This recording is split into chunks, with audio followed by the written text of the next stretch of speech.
You need to factory reset your ASUS ROG Flow 13. This step-by-step walkthrough shows you how to restore your laptop to its original factory settings using the built-in Windows recovery tools.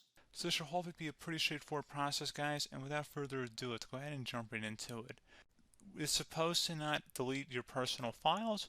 I strongly suggest that you create a backup of any important files or documents before you proceed, because even though it might say that it's going to save your personal files, there's no guarantees that it will, so just keep that in mind, and we're going to go ahead and jump right into it. So we're going to go ahead and start by right-clicking on the Windows Start menu, and we're going to select the settings. You want to select System, and then on the right side, scroll down until you get to Recovery. Reset Advanced Startup Previous Version of Windows. Go ahead and open that up. So we're going to start by going underneath Recovery Options, reset this PC, choose to keep or remove your personal files, then reinstall Windows. Go ahead and select Reset PC. Underneath Choose an option, Keep My Files removes apps and settings but keeps your personal files. Now, like I said, there's no guarantee, but you still want to create a backup, but we are going to select that for today's tutorial here.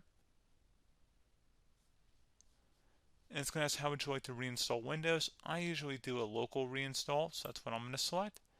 And current settings is going to reinstall Windows from this device, and then we're going to select next again. This shouldn't take too long here, guys. And resetting will change settings back to their default, keep personal files, reinstall Windows from this device, remove all apps and programs, and you can also view what apps will be removed. This will take some time and your PC will restart. These are the apps that will be removed, so take note of that. So you're definitely going to have to reinstall some stuff once it's done. So it looks like I accidentally closed out of there, so I'm just going to go back to exactly where we were.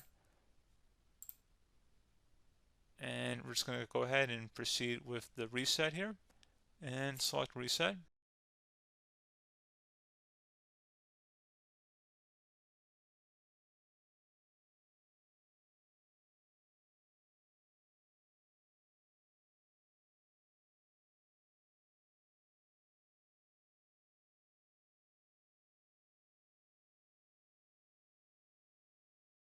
And there you go, guys. Should be simple as that. Go ahead and reinstall any of the applications that were removed. You can see a list of them by clicking on the link that's going to be on our desktop here. And that's pretty much it, guys. So, as always, thank you for watching this brief tutorial. Do hope I was able to help you out, and I do look forward to catching you all in the next tutorial. Goodbye.